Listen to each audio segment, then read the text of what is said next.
Hi guys, so in this video I just want to talk about my absolute favorite enrichment on BitScale. I cannot stop talking about it. It's one of the best things that we do, which is our BitAgent. Now that is sort of our in-house AI research agent.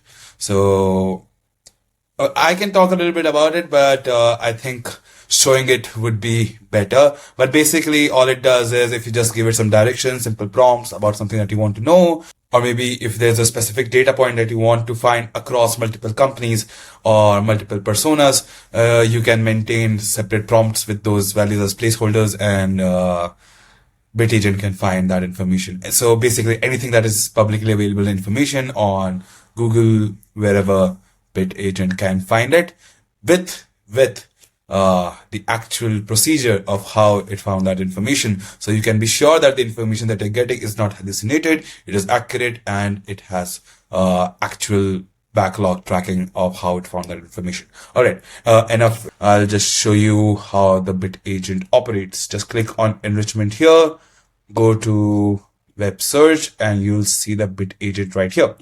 When you click it, it will just initiate it. It's a fairly simple enrichment to set up.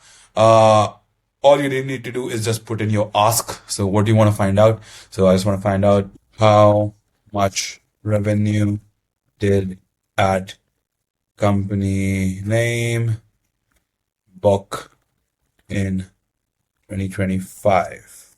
All right. A very simple prompt, right? And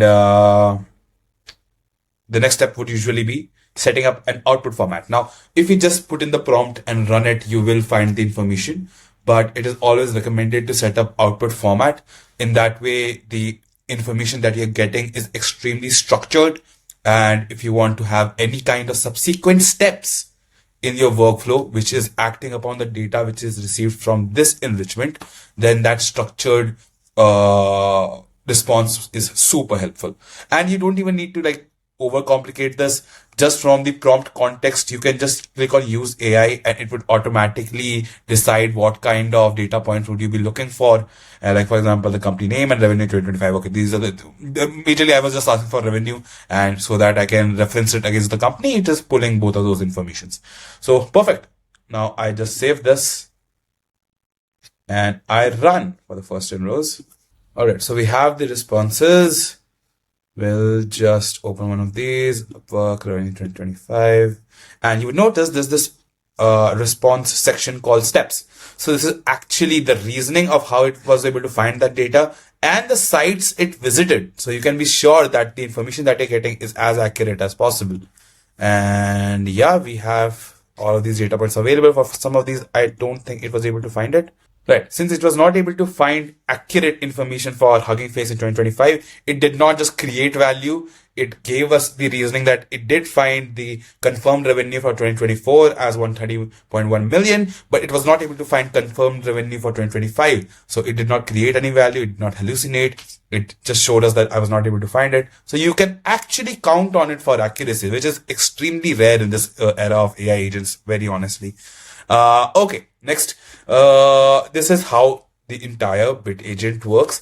But in case you want to leverage your own subscriptions, you must have subscriptions to OpenAI or Claude, and you want to reference that without our third-party agents doing any kind of referencing or basically helping you out.